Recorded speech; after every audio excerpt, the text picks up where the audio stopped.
What would you do if one day you discovered your entire nation was cursed, not by enemies, not by war, but by the sins hidden inside your own kingdom? When young King Josiah uncovered a forgotten book buried beneath the ruins of the temple, everything changed. Because the words inside were so terrifying, they made a king tear his own clothes in fear. He did not step into a peaceful world, nor did he grow up in a safe and peaceful time. Instead, he inherited a bloody future wrapped in violence and terror. At just 8 years old, a terrified boy stood inside the cold stone walls of a massive royal palace. The air still carried the sharp metallic smell of fresh copper from the blades used that morning.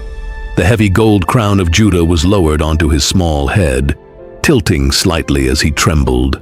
The throne he sat upon was literally stained with his father's unwashed blood, a dark reminder of the crown's terrible cost.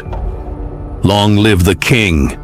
The court officials cheered in unison, their voices echoing off the high stone ceilings, but their cheers were hollow, and their eyes gleamed with predatory malice. Behind their heavy silk robes, many hid daggers. One older advisor leaned down, his breath smelling of stale wine, and whispered in the boy's ear, "Do not worry, little king. Just sit still, sign the papers we give you, and you might live to see your next birthday." The boy's father, King Ammon, had just been brutally murdered by his own servants in a violent attack inside the palace.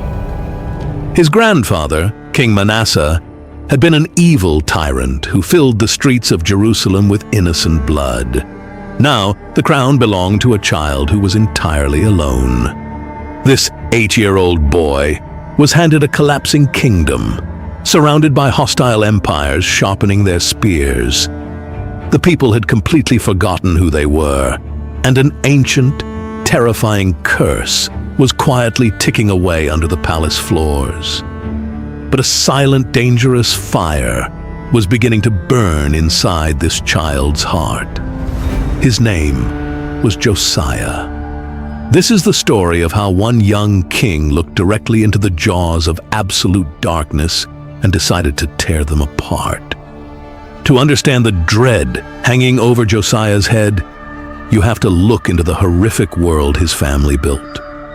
For nearly 60 years, Judah had plunged into a nightmare of human cruelty. King Manasseh did the unthinkable, forcefully dragging demonic gods into the very temple of the Lord, building occult altars inside the holy sanctuary and setting up twisted, monstrous statues of the goddess Asherah. Old men in the city streets would grasp their children's arms and whisper in terror. Keep your eyes on the ground when you pass the valley. Do not look at the smoke and cover your ears, or the screams will hunt you in your sleep. They were talking about the massive, fiery altars in the Valley of Hinnom, where parents were forced to surrender their crying babies to the red-hot iron hands of a monstrous fake god named Molech. The priests of Baal would beat their drums with furious speed to drown out the shrieks of the infants burning alive. The nation had turned its back on light. The holy laws given to Moses were completely wiped out. The holy scrolls were actively hunted down and destroyed until they were erased from public memory. A whole generation grew up never hearing how God saved them from Egypt. When Josiah's father, Ammon, took the throne, he proudly continued this bloody legacy. "Our fathers worshipped the stars, and the rivers ran with the blood of our enemies," Ammon declared, raising a golden cup high. "We will bleed this land until the old gods are satisfied." But his rule was so vicious that his own inner circle assassinated him in his bed after just 2 years. That is how an 8-year-old boy became the ruler of a haunted, broken land. For the first few years of his reign, Josiah was a puppet king, protected by a few remaining loyal advisors. But as the years bled into one another, the boy grew and his eyes opened. When he turned 16, he made a dangerous, defiant choice. He began to look for the true God of his ancestor, King David. He had no scriptures to guide him, only the quiet, forbidden whispers of a forgotten history. Late at night, Josiah would stand on the royal balcony, staring out at the pagan altars gleaming under the moonlight. There must be something more than these silent stone monsters, he whispered. A statue of stone cannot hear a child scream. The true creator must be out there, waiting in the silence, and I will find him. By the time he turned 20, his quiet searching erupted into an outright war against evil. Josiah stood before his military commanders, his voice dropping to a deadly tone. Wipe them out. Leave nothing standing. I want every altar smashed to dust, and I want it done immediately. But my king, one general stammered, the people love these gods. There will be an uprising. Josiah stepped forward. Let them curse us. Our hands are already stained with the blood of our children. If we do not destroy these monsters, they will destroy us. Josiah's soldiers swept through the nation like a storm. They smashed the idols into jagged shards with heavy iron sledgehammers and scattered the dust over the graves of the pagan priests. Josiah personally oversaw the destruction. Dig up their bones, he shouted to his men. Burn the bones of those false prophets on their own broken altars. Let this land know their gods are dead. The soldiers did exactly that, permanently defiling the pagan sites and breaking the spiritual stronghold that had gripped the nation for decades. When Josiah was 26, he turned his eyes toward the grandest building in Jerusalem, the Temple of the Lord. For decades, this once glorious stone house had been neglected and vandalized, its hidden rooms filled with mounds of garbage, dirt, and occult items. Josiah summoned his helper, Shaphan, and the high priest, Hilkiah. Take this royal silver from the treasury, Josiah commanded. Hire the best masons and builders. Tell them to clear the filth and restore the house of the living God. Do not spare any expense. The work began immediately.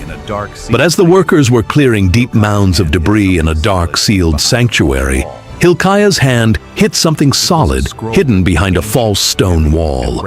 It was a scroll, ancient, heavy, and wrapped tightly in rotting linen cloth. It had been buried under the ruins of neglect for over half a century. Hilkiah carefully pulled it from the darkness, blowing the thick dust from its surface. Shaphan, come quickly, Hilkiah whispered in pure shock, his hands trembling. Look at these words. I have found the book of the law in the house of the Lord. Is it truly the book of Moses? Shaphan asked, his voice cracking with awe. It is, Hilkiah breathed. It is the living word of our God.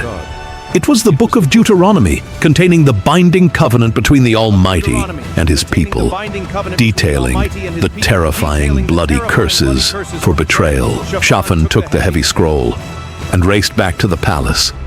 King Josiah sat on his throne, expecting a standard update on construction costs. Instead, Shaphan stood before him with a pale face, holding the scroll tightly against his chest. My king, Hilkiah the priest, has delivered a book to me, a book found in the deep walls of the temple. Read it to me now, the king commanded. Shaphan unrolled the heavy parchment and began to read out loud. As the ancient words echoed through the cold stone halls, a suffocating weight filled the room.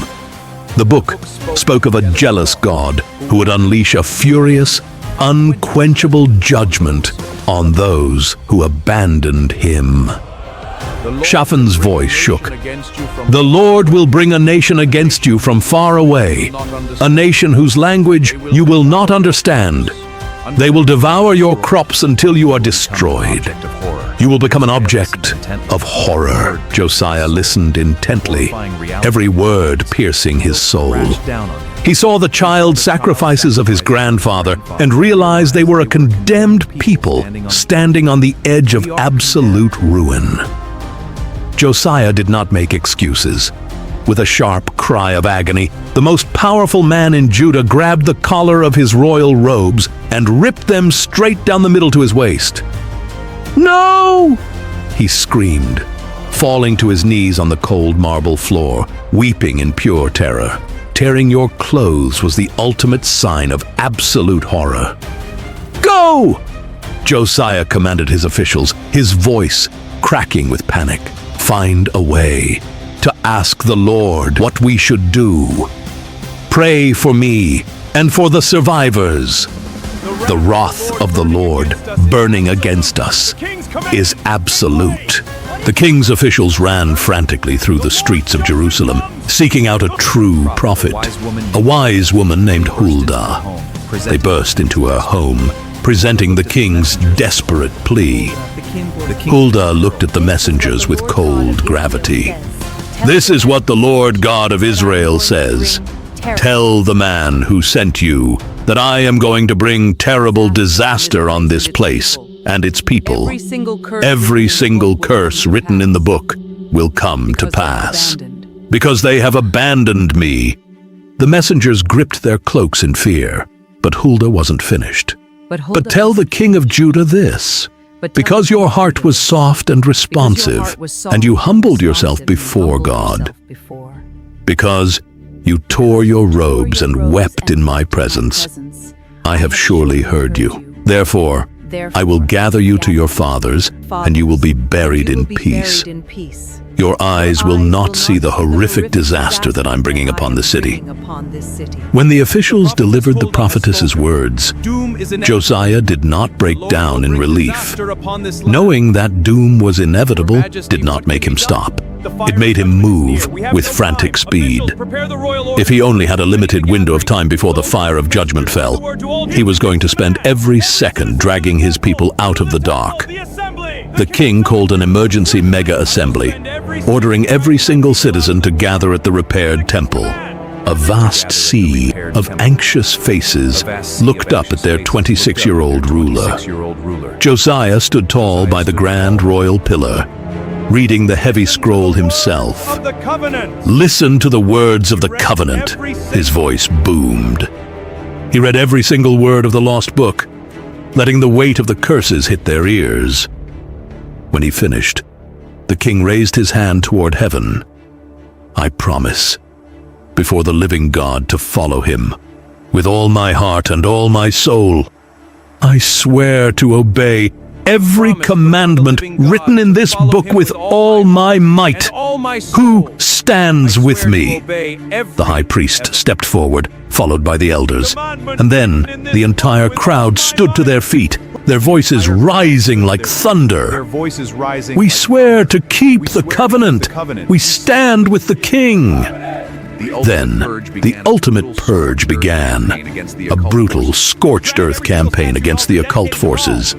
Drag every single statue and altar dedicated to Baal and Asherah out of the temple, Josiah commanded. "Burn them to ashes outside the city gates!" He fired the corrupt priests on the spot.